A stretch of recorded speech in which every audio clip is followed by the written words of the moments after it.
Hey guys, welcome back to the Casual NBA Fanatic podcast. The season is right around the corner, and before opening night, I just want to quickly break down the 5 biggest storylines that will shape the league heading into 2026 and what I believe to be the biggest narratives surrounding this exciting upcoming NBA season.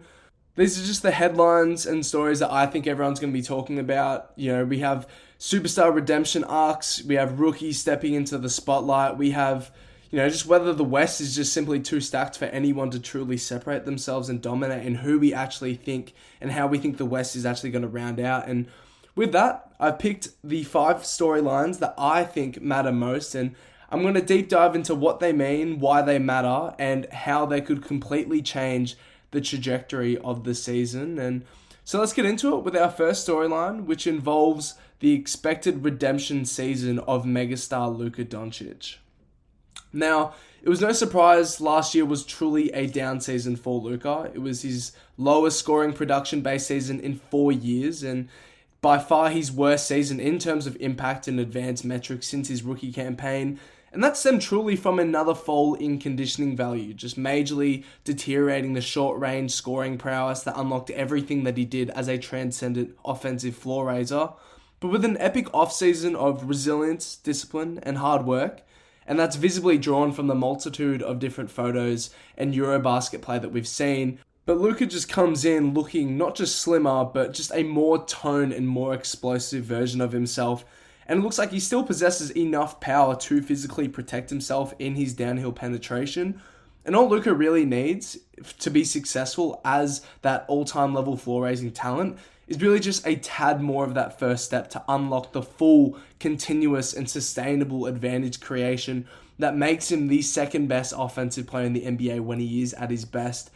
And it looks like this refined version of Luka's body and physique does just that. I mean, we've already seen multiple glimpses in the Eurobasket play where he's absolutely dominating with the quick first step added to his game. And when doing my top 100 plays ranking, I had Luka down at the number 5 spot, which was 3 spots lower than I previously had him last year. But now with a more athletically gifted version of Luka and the most athletic version that we've seen in years, even before the finals run in 2024, I think it seems safe to say that this guy should easily place back as a top 3 player on the planet with absolute ease.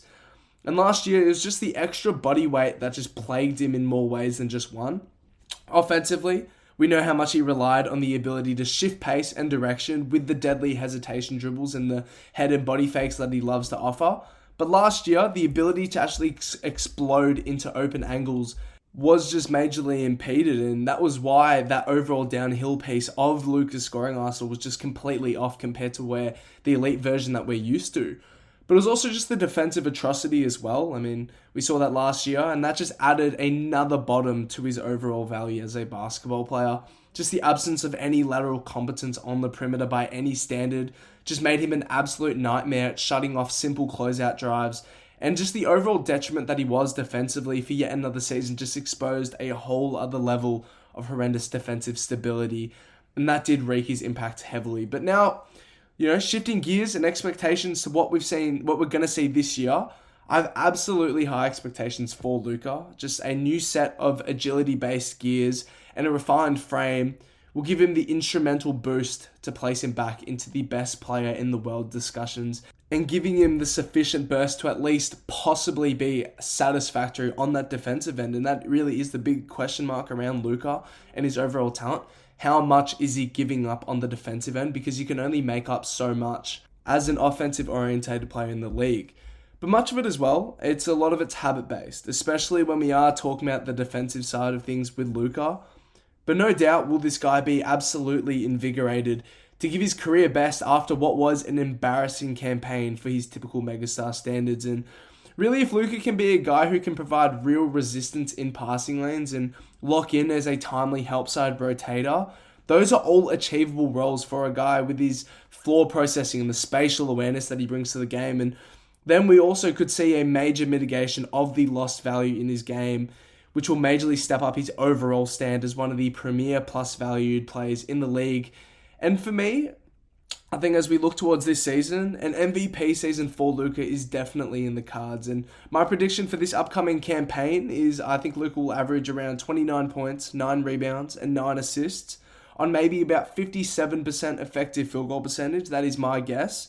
And so just a jump in consistent efficiency and overall offensive execution, that is the very worst of what we can expect from Luka for this upcoming NBA season. And I think it's absolutely scary hours as he looks to project himself as a top 3 basketball player once again this season. Now moving on to my next storyline for this upcoming season, I have the conversation surrounding the weak East and the narrow contention list, which is of the Knicks and Cavs, and just two teams that I feel like they are by far the two most poised contenders for a finals run out of the underwhelming conference. And really just obviously the East, we've seen the loss of talent between the injuries of two individual powerhouse performers in Jason Tatum and Tyrese Haliburton. That does make the avenue to make the finals for both Cleveland and New York very easy. And simply because the absences of Tyrese and Tatum just fully take out the Celtics and Indiana's chances of a title for the next season just completely.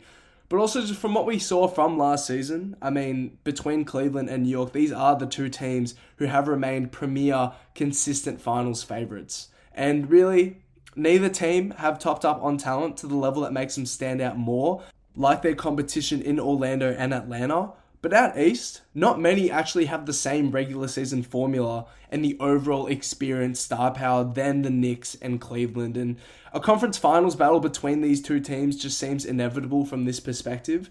Obviously, you have to give respect to the other teams that do aim to rival them, but simply just by talent, experience, and the level of urgency, no other team in the Eastern Conference have the same level of stakes as these two this season. And really, for Cleveland and New York, anything but a finals appearance, let alone a championship, would be considered an absolute disappointment and a failure for these franchises. I personally, between these two, prefer Cleveland and what they have built. I just believe in their regular season offensive system, and it just seems much more holistic and capable of integrating movement and milking the margins more so than what we saw from New York last year. Obviously, New York play with a bit more of a stale approach to offensive initiation based around that brute scoring value that you do get from your two stars in Jalen Brunson and Karl Anthony Towns. But also just the actual avenues for advantage creation for Cleveland were just much smoother and more sustainable overall, especially when you are talking about the diverse screen partners and the vertical spaces that they do get out of their pick and roll, matched with the ability to lean on those athletic traits between Garland and Donovan Mitchell as rim pressures, especially that is exhibited mostly out of pick and roll. And they do what Cleveland can provide between Mobley and Allen. They just provide a more balanced approach in their play finishing than what New York can offer with just Karl Anthony Towns. And defensively as well, both of these teams have deep weak points, but for Cleveland, their weak point doesn't get sacrificed at their most compromising positions like what happens for New York. And for the relatively strong switching frontline and for also the mistake erasing bigs that the Cavs can offer to back up what was a decently aggressive motor-based point of attack, between the speed and rapid activity that you are getting from Donovan Mitchell, Max Strus, and Darius Garland, you just have to have more trust in the schematic versatility and the fundamental defensive principles when it does come to building a highly cohesive defense around their personnel at this point in time.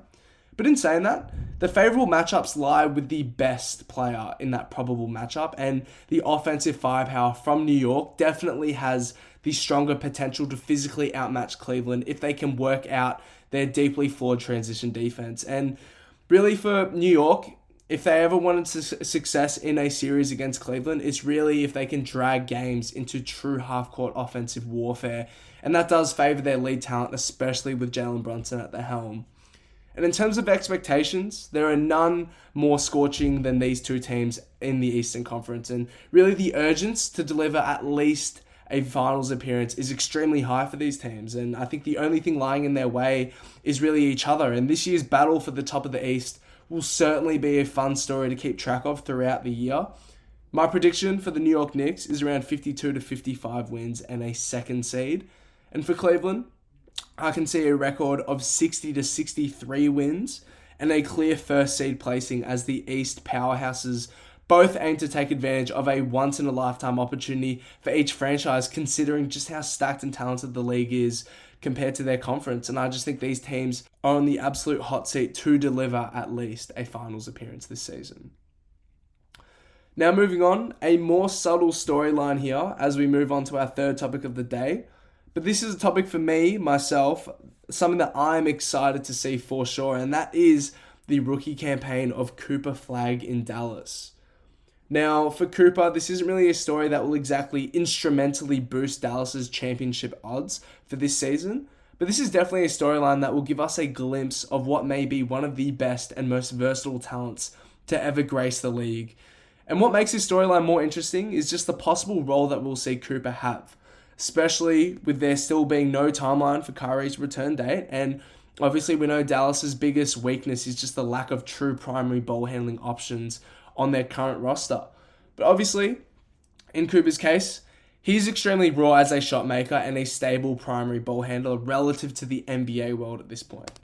But in terms of the rookie season and the development curve, just throwing one of the most mature athletes for his age the league has ever seen into the absolute deep end for a team with contending hopes, that is the stuff that can shape and fuel a career of true winning DNA and what can instrumentally boost the developmental curve for Flagg in year one. And that is definitely something that I'm all here for as a Flagg enthusiast. Obviously, Cooper initially presented more of that Amen Thompson type of offensive value, just offering more of that absolute pinnacle off-ball powerhouse type of value at the wing position with a bit more polish and threat as a perimeter ball handler and shot maker. But just with the prospect of real primary initiation reps in his rookie season, I just think we'll see absolutely dramatic improvement in Cooper's talent straight out the gate. You know, we know Dallas's current identity. They're hyper-physical. They're dramatically oversized across the board. And they're almost certain to start two huge athletic bigs just with the stacked rollman frontline that they have between AD, D-Live, and Daniel Gafford. But just adding to that starting unit just seems to be a combination of guys like Clay, Cooper, PJ Washington, D'Lo, all guys that just make them a physical monstrosity to battle with on any night. And I just think they're going to lean on Cooper a lot at the top of the key, initiating stuff. He's one of their stronger ball handlers on the roster. But in terms of just the overall skill set and what we may be able to see as glimpses of talent for the overall superstar that he's going to turn into, I just think it's super exciting for not just Dallas fans, but just NBA fans in general. And for this season with Cooper, I'm expecting a rookie campaign where I think my prediction is he'll average about 16 points, 6 rebounds, and 4 assists. But it's not about just the production. It's about the overall impact. And for Cooper, I think it's absolutely special that we can look at this guy and actually consider him a top 50 guy in the league straight off the rip. And obviously the stats of me predicting he'll average 16, 6, and 4, that may not exactly be what fans are looking for in a guy that was widely considered a generational talent. But for me, it's just the stepping stone and what will be a career of utter contribution to winning basketball and just absolute domination on the margins with the athletic powers that we've seen him exhibit continually for years on the glass, in cutting lanes, on agile closeout attacks, and in transition. And I just think it will be extremely intriguing just to see how much value Cooper can already bring to this stacked league at just 18 years old. Now, our fourth storyline of discussion is, can OKC be the first repeat champion since the Golden State Warriors, breaking the recent curse plaguing teams aiming to maintain their level of talent, discipline, and their competitive advantage over such a rapidly progressing league. And this is just a league, like we've seen the champions over the past few years, we haven't had a repeat since 2018. And that is because year by year, this is a league that just adds new dimensions and new standards to what it means to be a truly winning basketball team. But for me, looking onto this season, I just think OKC may have the best chance out of any champion over the past few years, and it really stems from their undoubted advantage over every single team in the league that is truly engraved into their identity and is far from being subject to variance. And that is the all-time level defense that was so perfected last season as they broke through and won the championship, beating all-time playoff resilient offensive talents like what we saw between Denver and Indiana last year. And now, as far as personnel changes go, OKC hasn't had any moves of significance going in or out between last season. That does play to their ability to stay consistent as a basketball team. And as far as like reviewing the actual playoff run that we saw from last season, I mean, OKC was actually pretty inconsistent, especially relative to how dominant they actually were in the regular season. And what's exciting about that for OKC fans is that there is just so much room for maturity and growth to take place as they do aim to boost mostly the offensive execution part of things above all else. And the regular season, for me, for OKC, should be an absolute breeze once again. They're young enough to still be fueled with energy, with high motor vibes, and that will allow them to win comfortably against teams that are even far below their standard. Like, they're going to bring that aggression night to night no matter who they're playing up against. But they also have a continued growing level of experience that will allow them to improve upon their actual clutch offensive creation around the roster. And that will hopefully make them not as reliant on the megastar all-time scoring powers of SGA like we saw to the staggering degree of last season. And that improvement in the half court especially will come with the natural progression of the stars that they already have on the roster in J-Dub and Chet Holmgren. Two guys, to me, who possess truly sky-high offensive ceilings when you consider the pull-up shooting standard that J-Dub was at just a season ago, and then when you also consider the all-time skill and athletic advantages that Chet Holmgren brings to the center spot. And that's really what OKC is banking on to improve and keep up that advantage till next season. Just the natural progression, and that will undoubtedly just incrementally add to what already was such a dominant championship level standard that they held last season. And OKC should go in as favourites for the title. And I truly believe that. I just think the defense is so great when you're relying on the natural progression piece on the offensive side of things. I just think this team is going to be an absolute powerhouse once again. However, though, the big question mark is really just if that natural progression piece is enough to overcome the changes that some of their significant threats have already made to try and overcome the hellacious OKC defense. And that really comes to the roster upgrades that we saw from Denver, especially the main team who now no doubt poses OKC's biggest threat in the league, and really just how dominant and unstoppable Nikola Jokic already was last season. Like, they look like the biggest threat, and if not the actual championship favorite heading into next season. And really, if there's any offense that can overcome OKC's defense, it is the absolute Denver team that is led by the offensive GOAT and the outright best player in the world, surrounded by top-tier spot-up scorers and mature offensive play finishers, especially now after that Cam Johnson trade was just made, and that adds to more of their reliability in their offensive structure. And then Houston as well. I mean, despite the crucial loss of Fred VanVleet, and that no doubt is a gut punch to their season, I mean, Houston no doubt have an advantage against OKC, and that really is in the rebounding and athletic department of things. And with the addition of KD, and hopefully massive progression off seasons from Amen and Alperen Şengün, I just think the Rockets as well stand as an unorthodox but possibly absolutely dangerous matchup for OKC out west. And we also saw what types of advantages the Lakers would possess and against an OKC matchup with the perimeter physicality.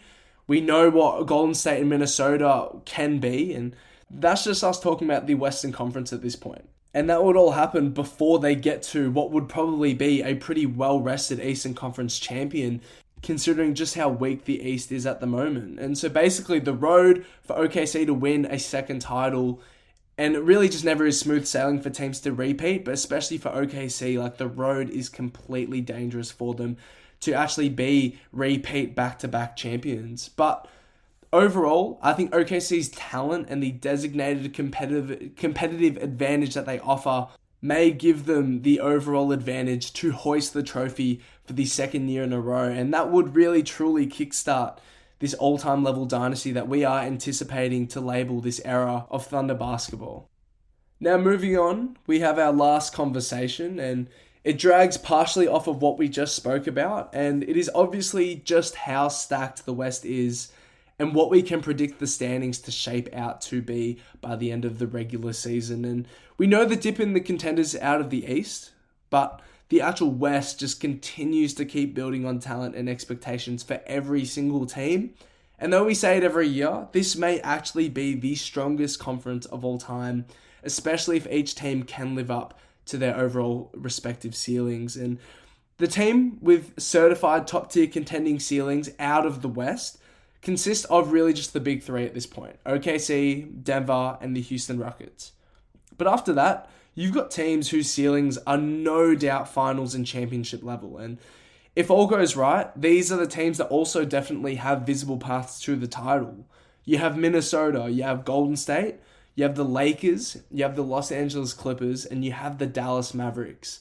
And then also, adding on to that, you've got real teams who pose as threats to disturb the playoff layout in the standings. And that consists of teams like the San Antonio Spurs. You have Memphis still hanging around. Like, you have the progressing Portland Trail Blazers. You still got Sacramento, who still have a lot of offensive firepower on the roster. And these are teams that realistically can drag themselves to over 40 wins.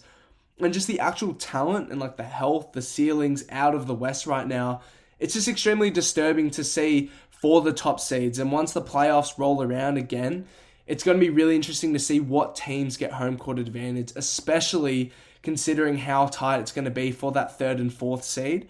And as of now, my top 8, in my prediction, in no direct order, goes as follows.